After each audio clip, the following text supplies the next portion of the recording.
Chotila than વચ્ચેની જૂની railway line ફરી શરૂ થવાની વર્ષો જૂની માંગ હવે સંસદ સુધી પહોંચી છે।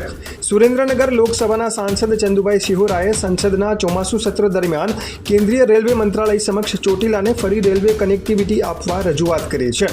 ચોટીલા અને થાન વચ્ચે અગાઉ મીટર ગેજ રેલવે લાઇન કાર્યરત હતી। સમય જતાં આ લાઇન બંધ થઈ જતાં ચોટીલા જાણે રેલવેના નકશા પરથી દૂર થઈ ગયું હતું। એક તરફ ચોટીલા ઝડપથી વિકસતા યાત્રાધામ તરીકે ઉભરી રહ્યું છે, ત્યારે જૂની મીટર ગેજ રેલવે લાઇનને બ્રોડ ગેજમાં પરિવર્તિત કરીને ચોટીલામાં રેલવે સ્ટેશન કાર્યરત કરવામાં આવે તેવી ઘણા વર્ષોથી શ્રદ્ધાળુઓની માંગ હતી। ચોટીલામાં ચામુંડા માતાજીના દર્શન માટે દરરોજ મોટી સંખ્યામાં માઈ ભક્તો આવે છે। રેલવે સુવિધાના અભાવે શ્રદ્ધાળુઓને હાલ બસ અને ખાનગી વાહનો પર નિર્ભર રહેવું પડે છે। રેલવે કનેક્ટિવિટી મળે તો ગુજરાત સહિત અન્ય રાજ્યોમાંથી આવતા યાત્રાળુઓને મોટી રાહત મળી શકે છે। રેલવે જોડાણથી ચોટીલાના વેપાર ધંધા, હોટલ ઉદ્યોગ, પરિવહન અને રોજગારી ક્ષેત્રને પણ વેગ મળે તેવી શક્યતા છે। સાથે જ હિરાસર એરપોર્ટ સાથે ચોટીલાનું કનેક્ટિવિટી નેટવર્ક વધુ મજબૂત બની શકે છે।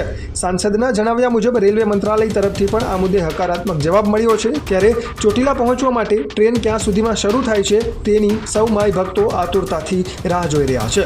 લઘુભાઈ ધાધલનો અહેવાલ, ચોટીલા।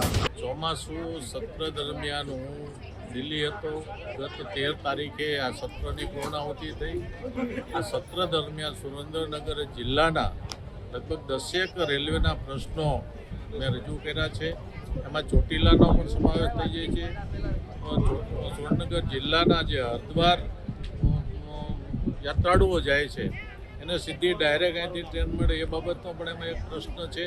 એમાં ચોટીલાનો પણ સમાવેશ થઈ જાય છે। ત્યારે રેલવે મંત્રીએ મને ખાતરી આપી છે કે તમારી જે માગણીઓ છે એ માગણીઓ ટૂંક સમયમાં હું પૂર્ણ કરીશ। એ રેલવે મંત્રીએ મને રૂબરૂમાં જ્યો ત્યારે ખાતરી આપેલી છે।